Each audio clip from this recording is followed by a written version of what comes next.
설교를 시작하면서 2부 예배 우리 장로님, 권사님, 집사님들께 축복하면서 시작하고 싶습니다.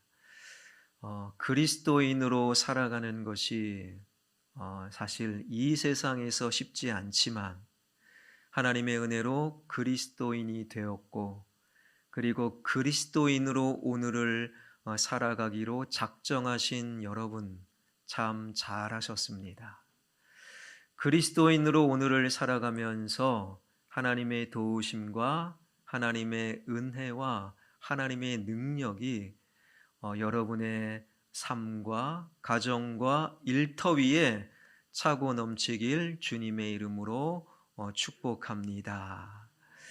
바로 오늘 본문의 이야기는 만만치 않는 그리스도인의 삶, 그리스도인으로 살아가는 그 하나님의 마음을 우리에게 알려주고 있지요. 그 말씀을 가만히 보니 그러므로라는 단어로 시작이 됩니다.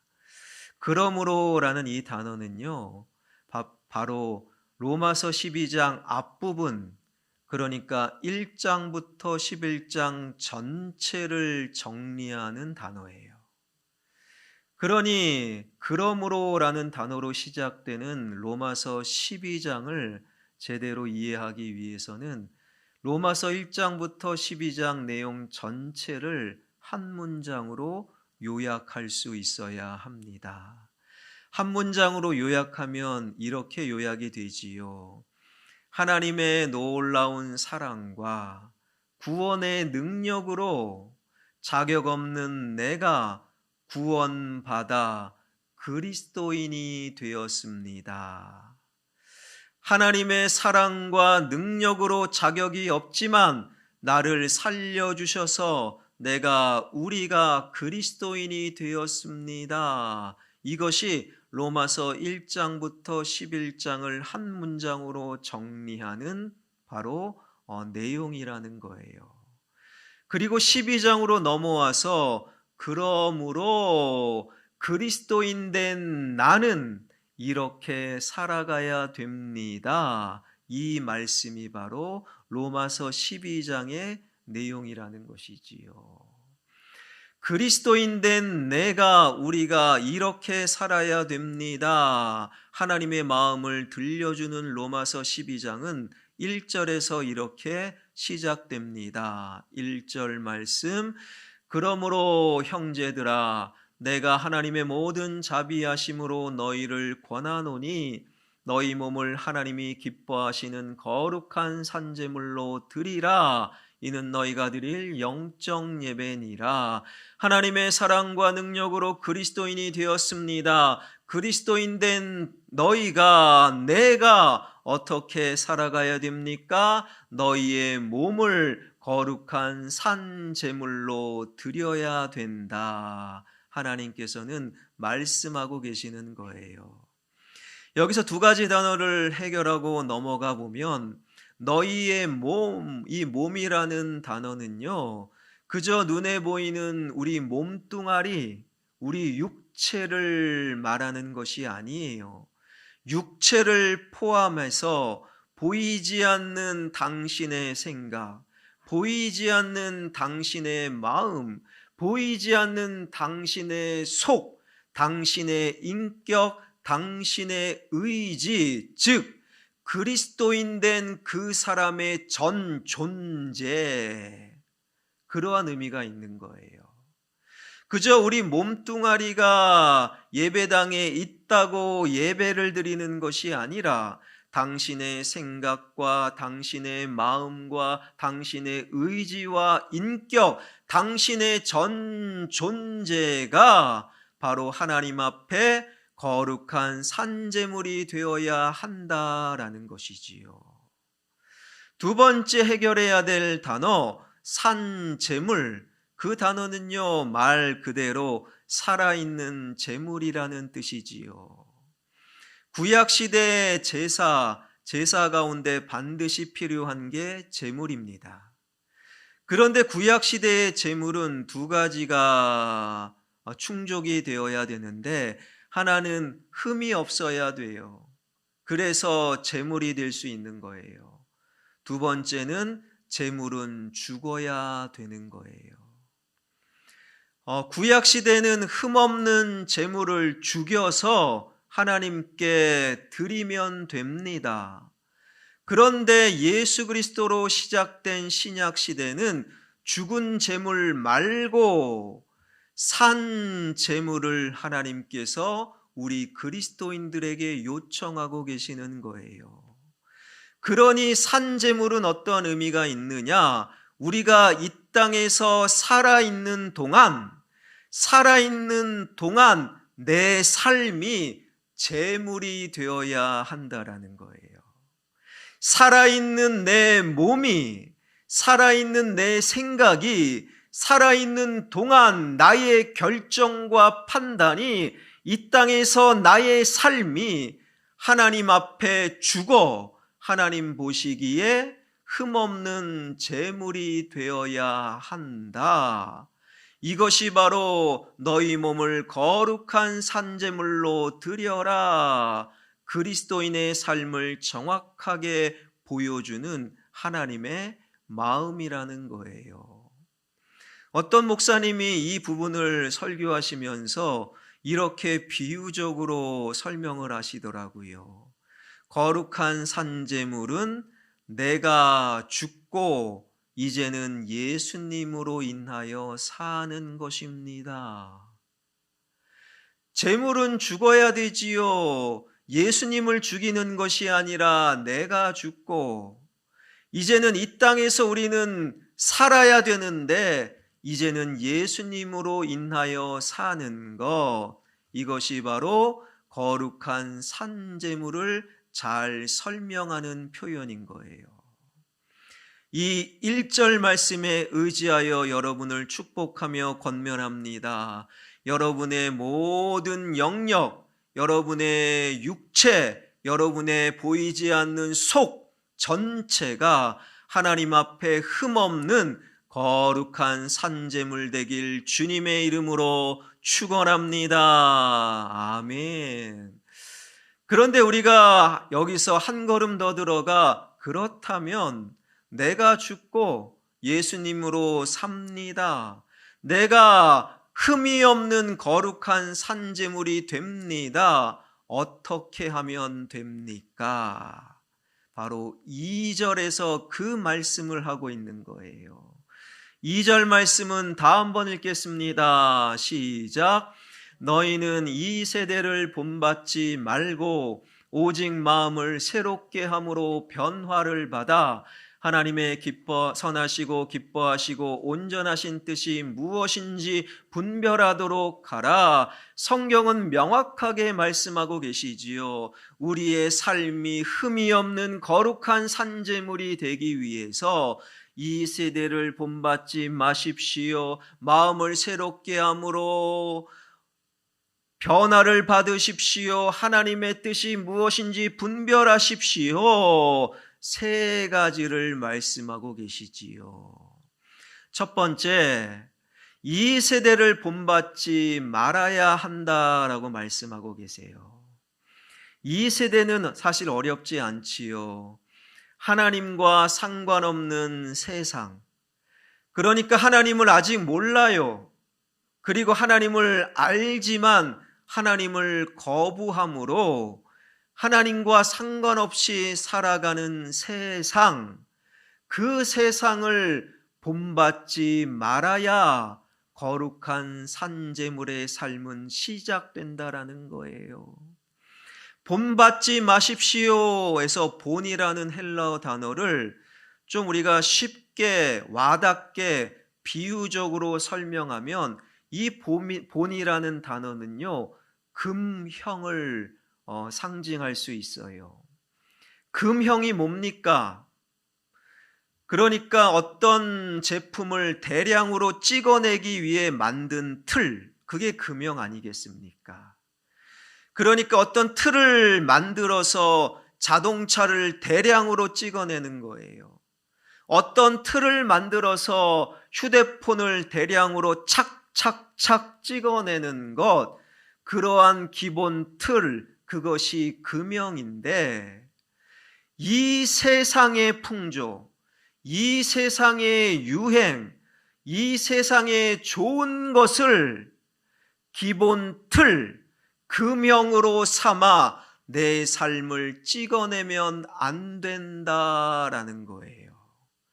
왜 그렇습니까? 온 인류의 유일한 금영, 우리 영혼의 틀은 예수 그리스도밖에 없기 때문이라는 거예요. 세상의 풍조를 틀로 삼아 우리의 말을 찍어내면 우리 말은 하나님과 상관없는 거예요. 세상에서 이거 참 좋아, 세상의 유행을 우리의 틀로 삼아 오늘을 살아가면 당신의 삶은 하나님과 무관한 삶일 수밖에 없다. 이 세대를 본받지 말아라. 그것으로부터 거룩한 산재물의 삶은 시작되는 것이지요. 제가 이제 안산에서 사역을 할 때 안산에 먹거리가 많이 있어요. 그 중에서 제가 천국 가는 그날까지 잊지 못할 맛있는 대박 먹거리가 치킨집이 있었어요. 그 치킨집은요, 흔히 볼 수 있는 프랜차이즈가 아니라 그 사장님이 열심히 실력을 쌓아서 개인적으로 운영하는 그런 치킨집. 요즘은 모르겠지만 그때만 해도 배민 같은 게 없었어요. 그래서 그 맛있는 치킨을 먹으려면 가게에 가서 먹거나 포장해서 집에 와서 먹는 거예요. 그때도 거기는 배달을 안 했어요. 그래도 사람이 먹으려면 50분, 1시간 줄을 서서 먹는 대박 맛집인 거예요. 저는 치킨, 음식을 먹는데 기다려서 먹느냐, 저는 기다려서 줄 서서 먹지 않는 그런 스타일이라 그 치킨집을 한 번도 가본 적이 없어요. 근데 동료 목사님들이 한번 가자 해서 작정하고 한번 가봤습니다. 역시나 한 50분 줄을 서야 되는 거예요. 그리고 차례가 돼서 들어가는데 제 눈에 띈 두 문구가 있었습니다. 일요일은 쉽니다. 술은 안 팝니다. 여러분, 세상 사람들은 치맥이다 해서 치킨은 맥주다 이렇게 얘기하는데 술은 안 판대요. 이 사장님이 교회를 다니는가 보다.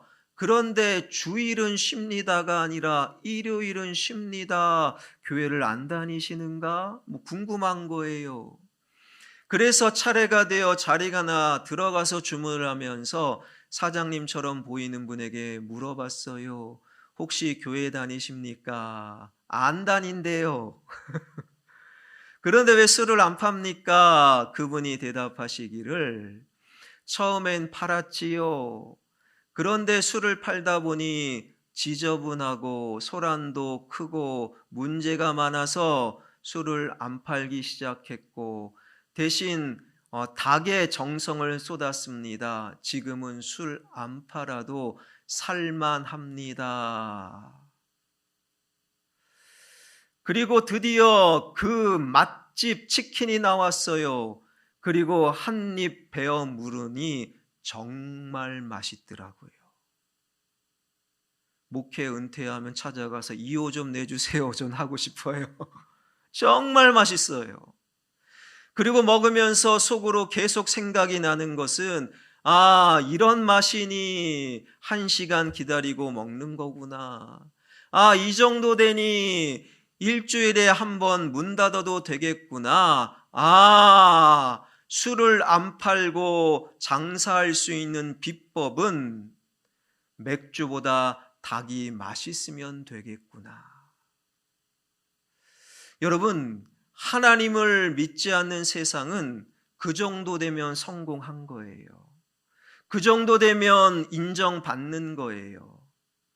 하나님 믿지 않는 세상은 내가 최선을 다하고 시간 아껴서 노력해서 맥주보다 맛있는 닭 튀겨내고 내 회사 실적 높이고 우리 학생들 최선을 다해 공부하며 내 성적 올리고 그 분야의 실력 그리고 전문가 되면 되는 거예요.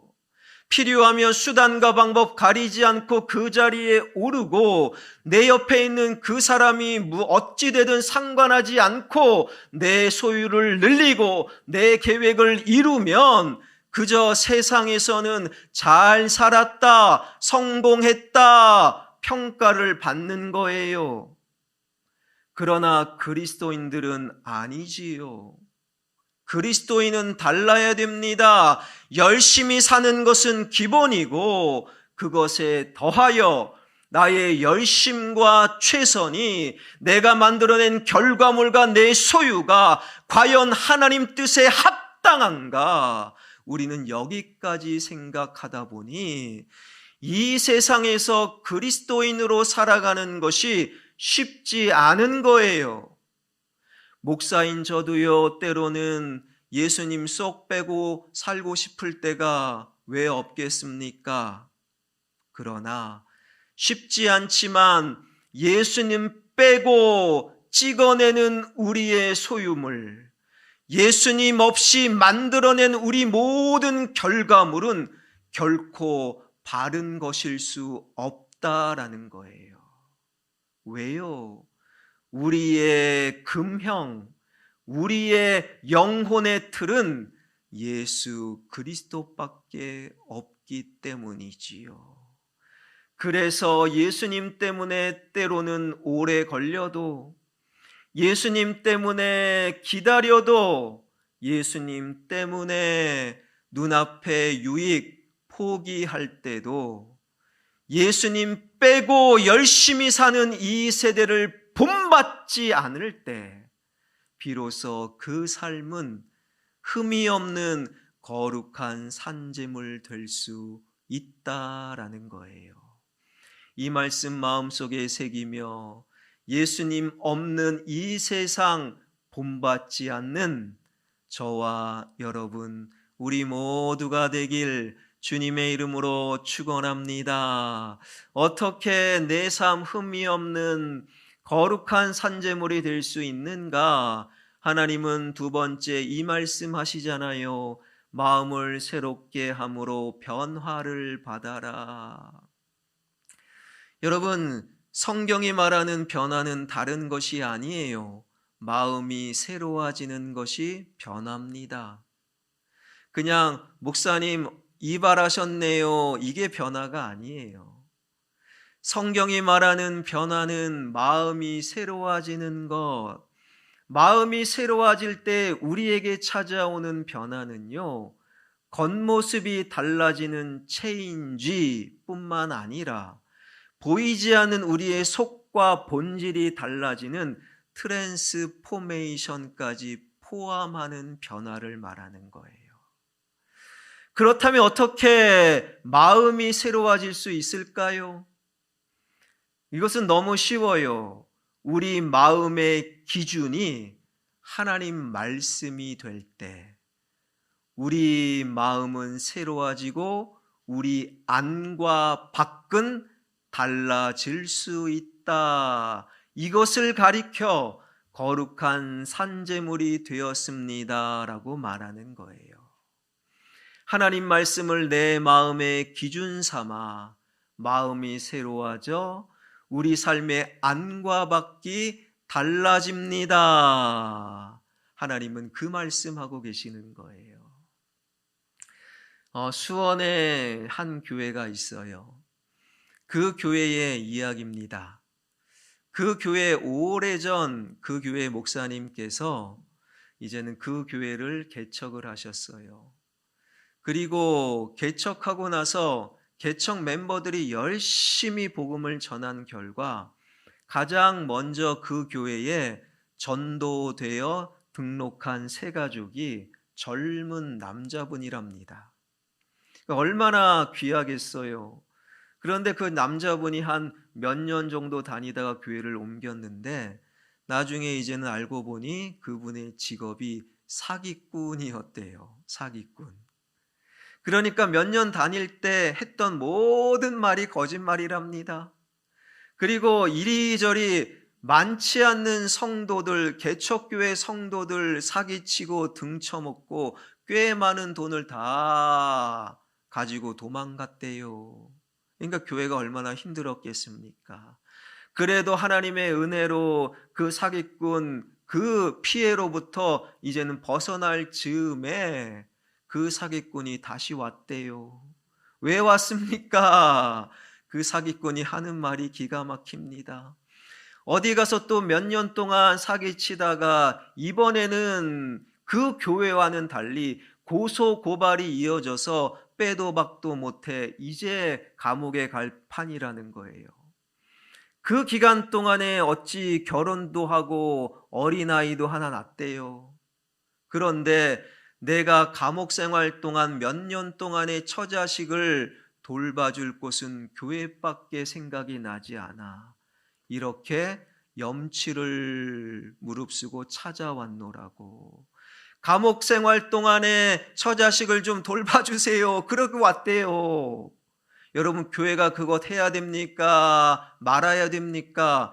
교회는 유일하게 이 땅의 기관 중에 그런 일 할 수 있어야 합니다.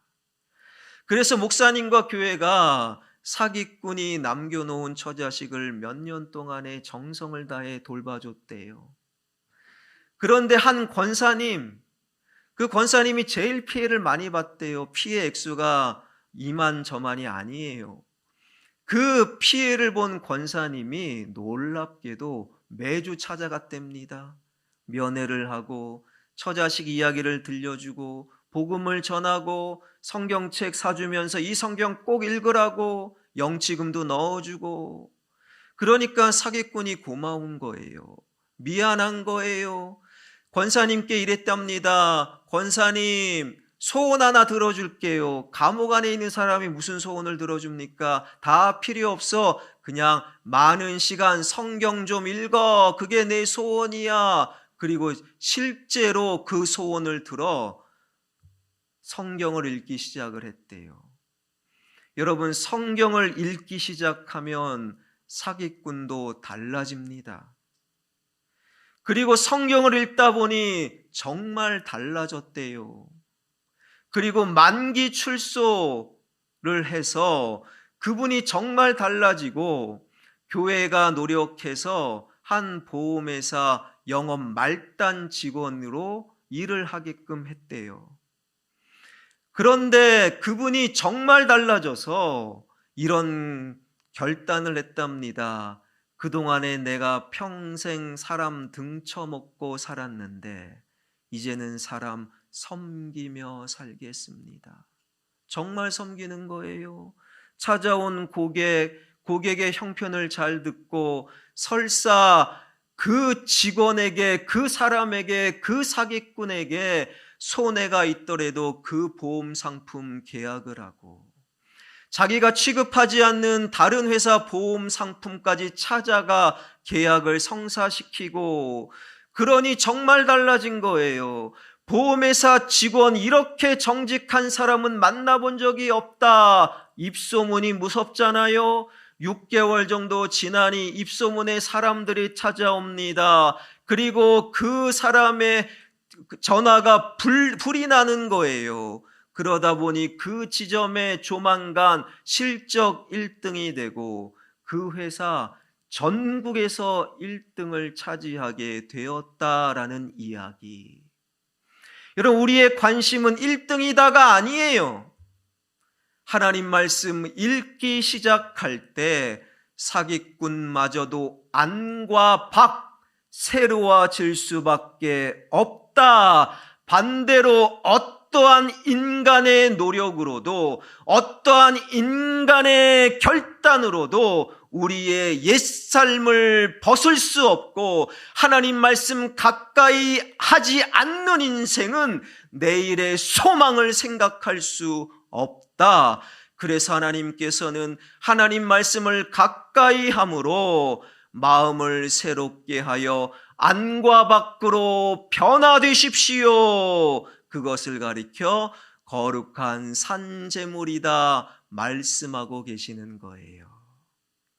사랑하는 성도 여러분, 하나님 말씀 읽으십시다. 하나님 말씀 가까이 하십시오. 그 말씀은 결코 가만히 있지 않아요. 그 말씀의 능력으로 당신도 새로워져 당신의 안과 밖이 달라질 수 있다. 이 말씀 붙들고 오늘을 살아가는 2부 예배 여러분 모두가 되길 주님의 이름으로 축원합니다. 어떻게 하면 거룩한 산제물이 될 수 있는가? 하나님은 마지막으로 이렇게 말씀하시는 거지요. 하나님의 선하시고 기뻐하시고 온전한 뜻이 무엇인지 분별하라. 이 분별이라는 헬라어 단어는 그런 의미가 있어요. 연금술사, 그런 분들이 금과 은에서 불순물을 구별하잖아요. 이건 금이야, 이건 불필요한 불순물이야 구별하고 불순물을 제거하는 것, 이게 분별이라는 헬라어 단어의 본뜻이라는 거예요. 그러니 나의 육체, 나의 생각, 나의 삶 속에서 이건 하나님의 뜻입니다, 이거는 하나님의 뜻이 아닙니다, 말씀을 기준으로 삼아 구별하고 하나님의 뜻이 아닌 것을 제거하는 것, 이것이 하나님의 뜻을 분별하십시오, 이 말씀의 의미요. 삶에서 하나님의 뜻을 분별하는 자를 가리켜 하나님께서는 흠이 없는 거룩한 산제물이다 라고 말씀하시는 거예요. 여러분은 배낭여행을 아십니까? 저는 배낭여행을 한 번도 해본 적은 없지만 언젠가 기회가 되면 한 번쯤은 해보고 싶어요. 근데 배낭여행을 즐기는 배낭여행 족들은 배낭여행을 가리켜 거지 같은 여행이다라고 불러요. 그 말이 맞는 것 같아요. 제한된 적은 돈, 그러나 많은 곳을 다니다 보니 숙소도 형편이 없고 먹는 것도 한계가 있어서 배낭여행을 가리켜 거지 같은 여행일 수밖에 없다라고 부르지요.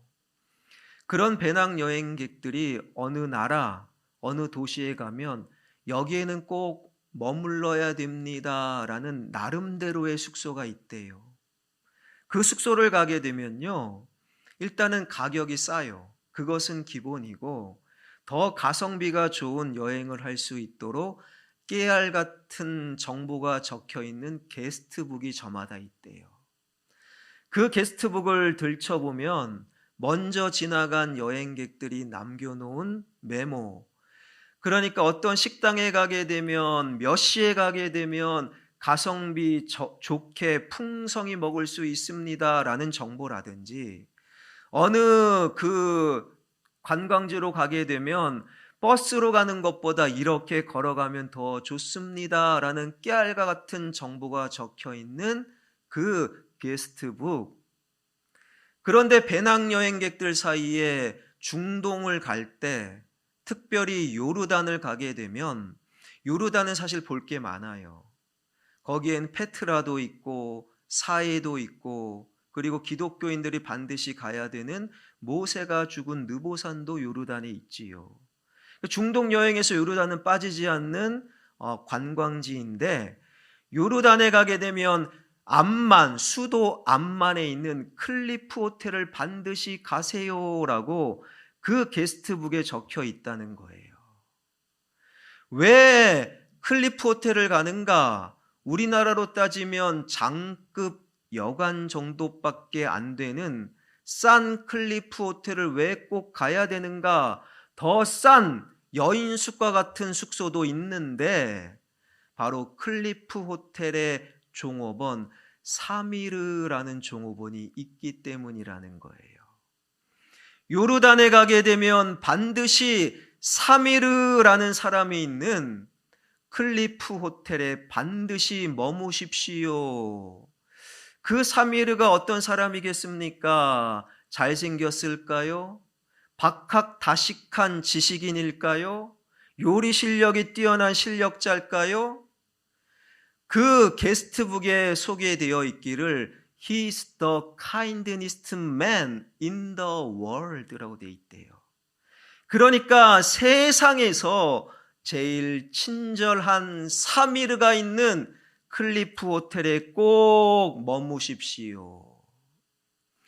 그리고 실제로 가보게 되면 처음에는 살짝 실망한답니다. 왜요? 세련되지도 않았고 잘생기지도 않았고 영어도 서툴고 되게 뛰어난 실력자가 아니랍니다. 그런데도 정말 친절하대요. 어떠한 질문이든 그 모든 여행객들의 질문에 환한 미소로 답하고 때로는 약도를 손수 그려주고 필요하다면 여행객들이 가려는 장소까지 동행하는, 적어도 클리프 호텔에 머무는 동안에는 사미르라는 사람으로 인하여 행복함을 느낄 수 있다. 그래서 요르단 암만에 가면 사미르라는 사람이 있는 클리프 호텔에 머물면 당신은 행복할 수 있습니다. 저는 그 이야기를 들으면서 우리 그리스도인의 삶을 묵상해 보았어요. 우리 그리스도인의 삶이 바로 누군가에게 행복을 주는 삶이면 참 좋겠다. 사랑하는 성도 여러분, 여러분은 적어도 예배를 드리는 여러분은 하나님의 특별한 사랑과 능력으로 구원받은 그리스도인 된 여러분의 삶은 우리가 이 땅에서 살아있는 동안 흠없는 산재물이 되어야 하는 거예요. 그리스도인 된 내가 조금은 어려울 수 있지만 예수님 빼버린 이 세대를 본받지 마십시다. 그리스도인 된 내가 하나님 말씀으로 인하여 안과 밖 전혀 새로워지는 내가 되십시다. 그리스도인 된 내가 하나님의 뜻과 아닌 것을 구별하고 분별함으로 거룩한 산재물 되어 내가 있음으로 그 사람이 행복하고 내가 있음으로 우리 가정과 나의 일터와 이 시대, 이 나라, 이 민족이 더욱더 행복할 수 있는 오늘날 그리스도인으로 살아가는 저와 여러분, 우리 모두가 되길 주님의 이름으로 축원합니다.